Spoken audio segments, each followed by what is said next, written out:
The morning of January 25, 1814, Napoleon left the Tuileries Palace before sunrise.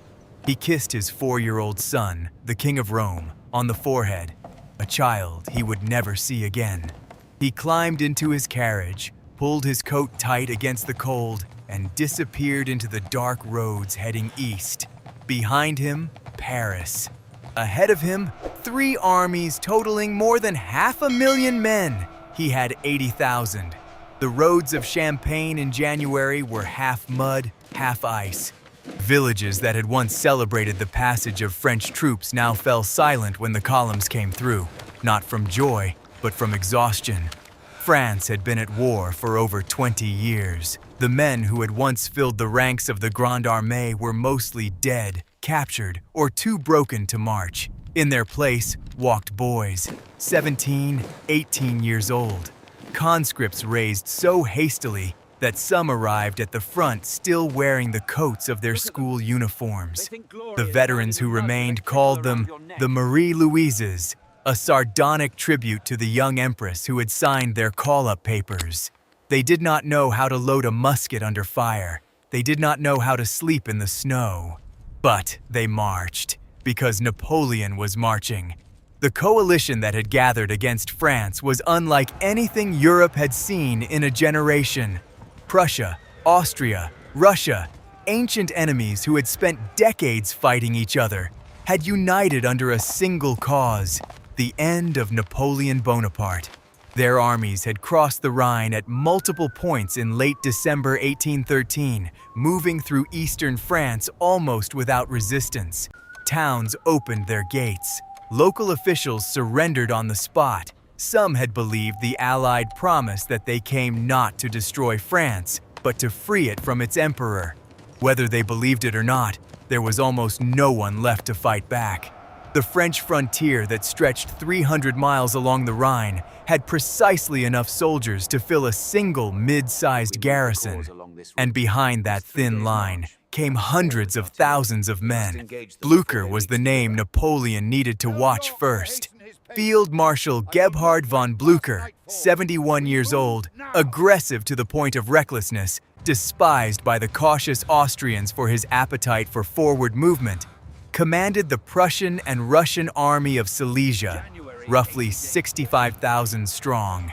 He had crossed the Rhine on January 1st, pushed through eastern France, and was now driving hard toward Paris along the valley of the Marne, stretching his column across more than 70 miles of road. His corps commanders were spread wide, barely in contact with each other, each one marching on a different axis, as if no enemy army was anywhere near. That confidence was not unfounded. He had watched Napoleon's intelligence reach him in fragments, the reports contradictory, the distances vast. He believed Napoleon was too far away, too weak, too beaten to strike. He was wrong by exactly 1 week. Napoleon selected his position with the precision of a chess master who had already visualized the next 12 moves. He placed himself between the 2 main coalition armies, Blücher's army of Silesia to the north, advancing along the Marne, and Schwarzenberg's massive army of Bohemia to the south, advancing along the Seine. Between those 2 rivers, in the flat agricultural plain of Champagne, he found his room to maneuver. Control the bridges, move fast, hit each army before it could receive support from the other. The rivers that had always been barriers now became the edges of his killing ground. With just 30,000 men and 120 cannons, he wrote to his brother Joseph on February 9th, "I shall be 30,000 against 40,000, a proportion which makes me hope for success." He was not bluffing. He had done more with less. The morning of February 10th broke cold and still over the village of Champaubert. General Zakhar Ulsufiev commanded a Russian corps of roughly 5,000 men, one isolated segment of Blücher's overextended column. He had received no warning of Napoleon's approach. His cavalry patrols had reported nothing. When the French artillery opened fire at dawn, Ulsufiev reportedly believed it was the sound of a distant engagement somewhere else on the front. By mid-morning, his corps had been torn apart. Ulsufiev himself was captured and brought before Napoleon, who received him with the formal courtesy he reserved for defeated enemies. The Russian general stood surrounded by the wreckage of his command, a corps that had ceased to exist in a matter of hours. Blücher, receiving the news miles away, still did not fully grasp what had hit him. The next day, February 11th, was Montmirail. Blücher now understood that something was wrong and ordered the advance elements of his army, the corps of Russian General Sacken and Prussian General York, to combine and force their way through Napoleon to rejoin the main body. Together, they fielded nearly 18,000 men. Napoleon met them with 27,000, including battalions of the Old Guard, the hardened veterans who had marched from Paris to Moscow and back, men whose bearskin caps and impassive faces had become a symbol that every Allied soldier recognized and none looked forward to seeing across a field. The battle at Montmirail lasted most of the day. The village of Marche changed hands at least 3 times. Cavalry charges broke infantry squares and reformed under fire. By evening, Sacken's force was in retreat across the freezing plain, bleeding badly, with York's Prussians barely holding the flank. The pursuit continued through February 12th at Château Thierry, where the retreating Allied forces tried to cross the Marne River before Napoleon's cavalry could cut them off. French horsemen, pushing hard through the winter mud, reached the town before the last Prussian rearguard had crossed. The fighting in the narrow streets and on the riverbank was brutal, the kind of close combat where unit cohesion collapsed and survival became individual. The French lost fewer than 600 men in 2 days of pursuit. The Allies left several thousand behind, dead, wounded, captured, or simply gone, scattered across the Champagne countryside too exhausted to continue. The bridge at Château Thierry was choked with men, horses, and abandoned cannon. Those who made it across burned the bridge behind them. February 14th, Valentine's Day by the old calendar, the Battle of Vauchamp. Blücher had reorganized his shattered army and was advancing again.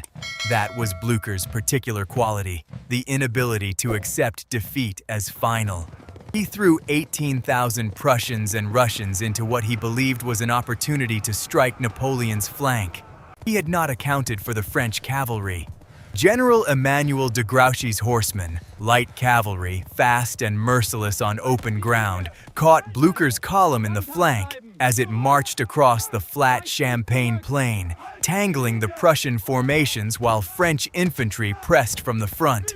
Blücher himself narrowly escaped capture, his horse plunging through fields to outrun the pursuing French dragoons.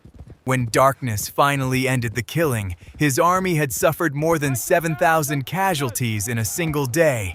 Napoleon had lost fewer than 600. In 6 days of fighting, with 30,000 men, he had marched more than 70 miles, won 4 battles, and inflicted nearly 20,000 casualties on an army nearly double his size. But war does not pause for genius. While Napoleon was dismantling Blücher's army in the north, Schwarzenberg's 200,000-man army of Bohemia was pushing steadily toward Paris along the Seine in the south, brushing aside the thin French forces left behind. Napoleon turned and drove his exhausted troops south at maximum speed. On February 17th, at Mormont, French troops crashed into Schwarzenberg's advance guard with a violence that sent shockwaves back through the Allied high command. The next day at Montereau, Napoleon himself rode along the front lines and directed the placement of artillery batteries, a habit his generals found terrifying and his soldiers found intoxicating. The Austrians retreated 40 miles in 2 days. Schwarzenberg requested an armistice. Napoleon refused. He was winning battles. What he could not stop was time. March arrived, and with it, exhaustion at a scale that no tactical brilliance could solve. The young Marie-Louises were still marching, still fighting, but their boots were disintegrating and their supply wagons had not kept pace. Disease moved through the columns, typhus mostly, the same slow killer that had gutted armies from Moscow to Madrid. Napoleon's victories were stunning and real, but the coalition had reserves he did not. Every formation he destroyed was replaced within days by fresh troops from across the Rhine. Every French regiment he spent could not be rebuilt. The arithmetic of the campaign was inexorable. He was winning every battle and losing the war by a margin he could measure in bodies per day. He switched strategies in late March, deciding to move east toward the Rhine to sever the coalition's supply lines, a gamble that made brilliant strategic sense and required Paris to hold for 3 or 4 weeks without him. Paris didn't hold.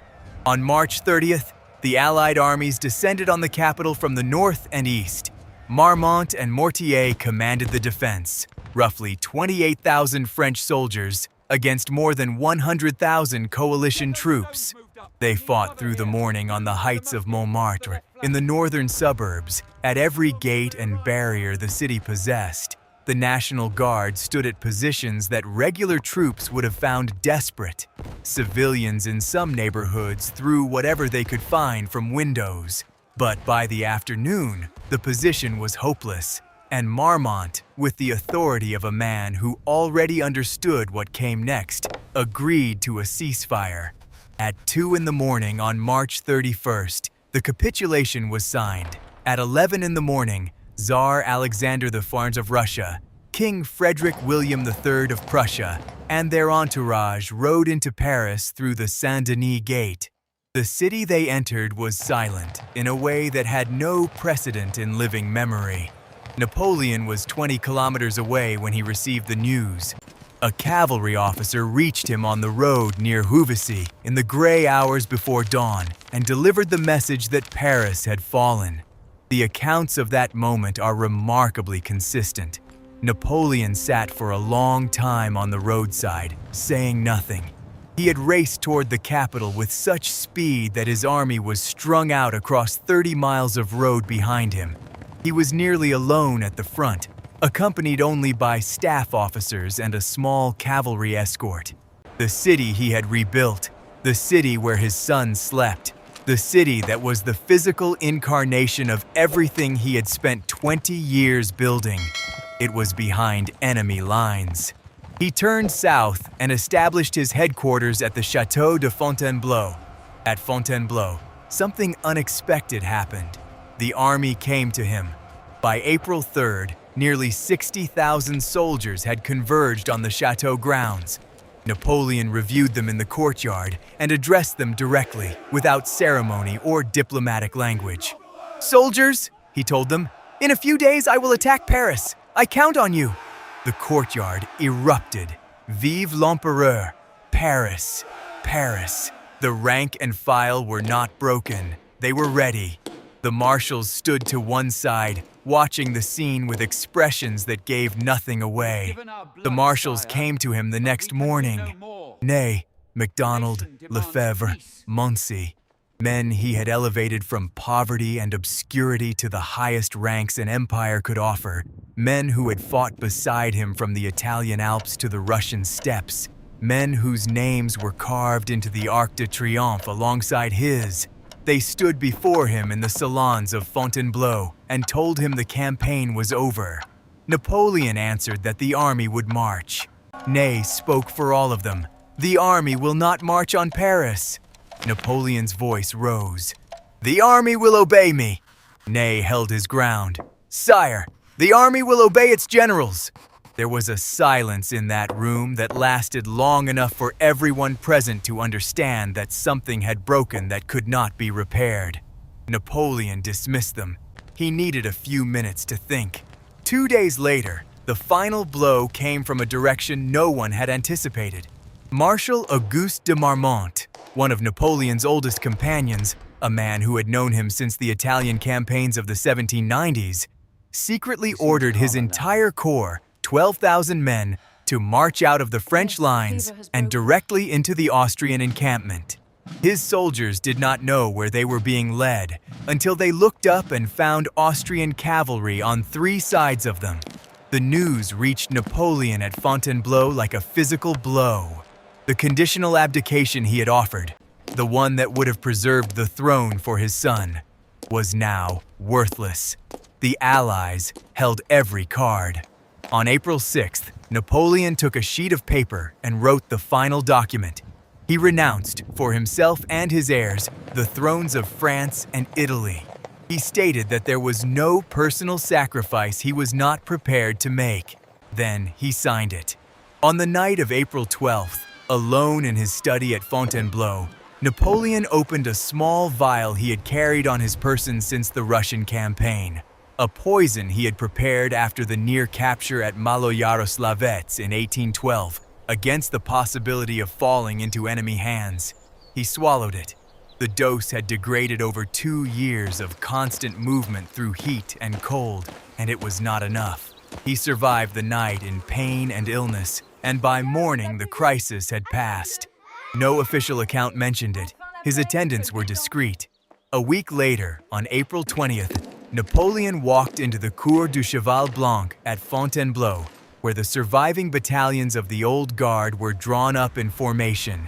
He approached the eagle, the gilded standard they had carried from one end of Europe to the other, and embraced it. Then he turned and walked to his carriage. The guard stood in silence as the wheels began to move, and held that silence until the carriage had passed through the gate and the sound of hooves had faded entirely into the morning. He reached the Mediterranean coast on April 28th and boarded the British frigate HMS Undaunted at San Rafael. As the ship moved away from shore, the coastline of France receded. The harbors, the cliffs, the pale spring light on the hills above the sea. He had defended France for 3 months with an army held together by speed, will, and the loyalty of soldiers who had nothing left to give except themselves. He had won nearly every battle. Paris had fallen anyway, and now the same sea that had once carried him toward Egypt and empire carried him, under British escort, toward a small island in the Tyrrhenian Sea. The guard on deck did not speak. The ship held its course, and the coastline, mile by mile, disappeared.